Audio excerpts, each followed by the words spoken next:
Oh dear, oh dear, oh dear. Anyway, okay, so I promised people I'd do a continuation.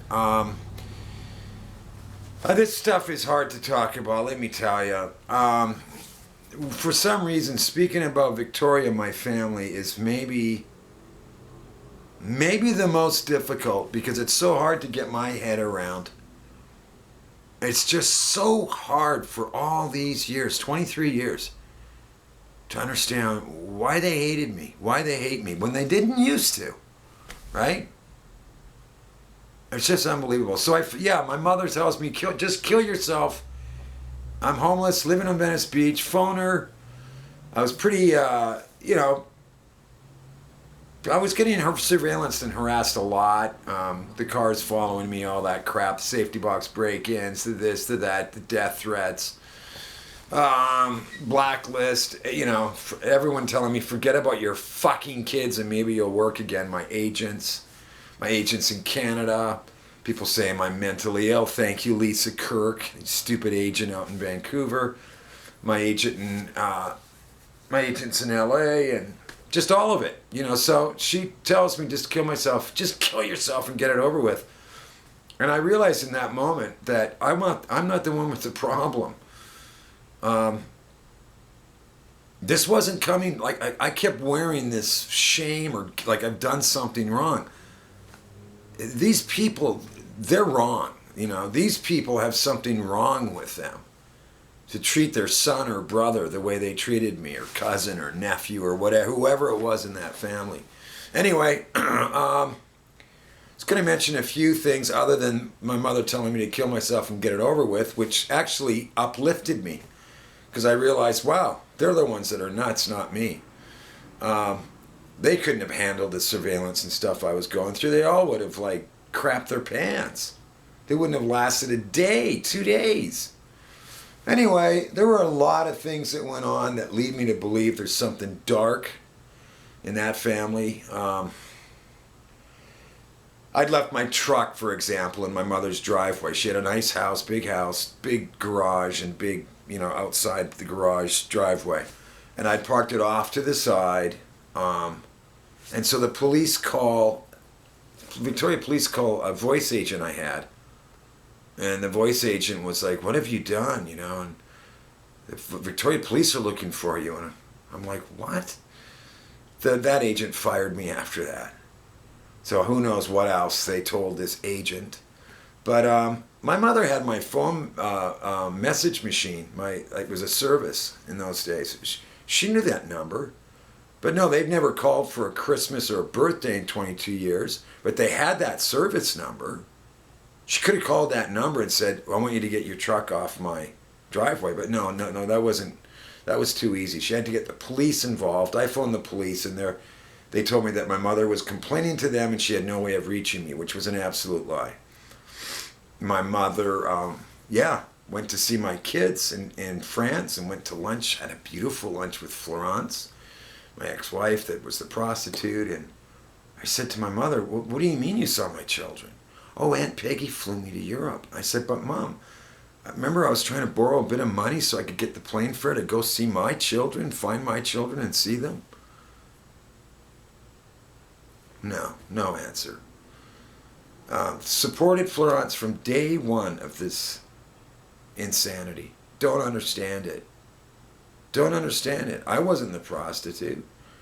I wasn't threatening my children to hurt them if they talked to her. I wasn't, it's just so insane. My mother had a little address book that we saw when we were out there 4 years ago when she was then in a nursing home before my sister had her committed to the mental hospital, which is a whole nother weird thing, obviously. And in her address book was the number of John Hardy's home phone number. John Hardy was my partner in what became Lionsgate. John Hardy wanted to call the company Lionsgate, the production company. My mother had never met him, never talked to him. So why was his home phone number in her diary? And John Hardy bragged that his father ran CSIS, which is like running the CIA in Canada. So, and John Hardy was one of the ones that told me in 1996 to forget about my kids or I'm dead. Nice, huh? And denied ever having a production company with me. Did they pay off my mother and my sister? Was there a payout? Is that why? You know, they turned on me? I really don't know. Was it something darker? Maybe. When I was in Victoria in 96, I did a film there. That's way too long to explain. But I believe those people were absolutely into the occult. Absolutely into the occult. And I'd found a book written by a psychiatrist called Dr. Pastor. And it's a book called Michelle Remembers. And it's about him having a patient and her recovering memories and the horror of what those memories were, and that it would actually manifest on her body. She'd have scars when she started to remember, and pentagrams that had been carved into her started to blister once she started recovering memories. And they took photos of it. Anyway, Dr. Pastor was on the head of like 4 different hospitals, mental health hospitals. So he was a very respected, reputable psychiatrist. I went to see him. And he told me, unless they try to kill you, there's nothing you can do.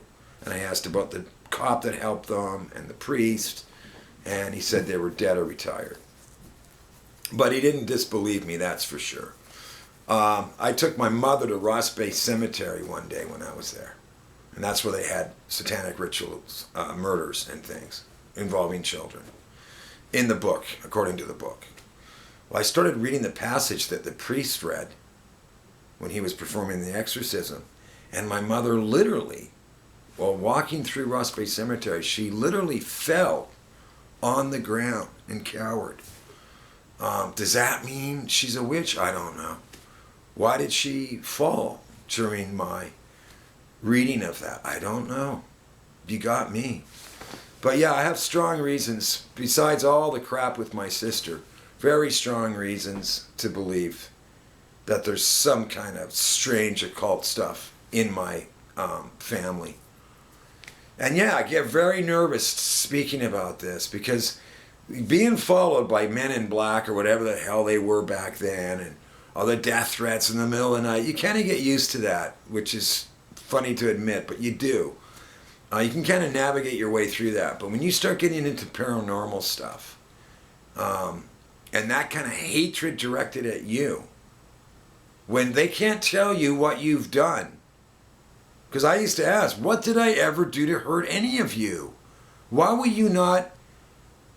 you show no concern for your grandchildren or your niece and nephew or, my children? Why? They could never answer.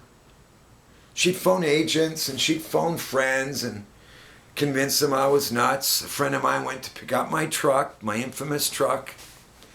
He went to get it, and he was fed drugs and alcohol for 2 or 3 days. And yeah, he did have a drug problem, so it wasn't always the best for him. He'd been a doorman at my bar that I had in Venice. His name's John Terrassi. Well, my mother and sister sat on either side of him and just kept drilling him or pounding him. Stephen's insane, he's insane, he's insane. So when I finally did see John said, man, there's something wrong with that family. That's something wrong with your mother and sister. Why are they trying to convince me that you're crazy? Why are they so hateful? I'm like, I don't know, John. I really can't answer that. I don't know. I don't know what's wrong with them. They didn't have a problem coming to my house when I had a nice house, or coming to see me when I did a river runs through it, or, that was all fine. But only when this came out with Florence being a prostitute and my son being threatened to be hurt if he talked to his father, only when all this stuff started coming out did they just, like a book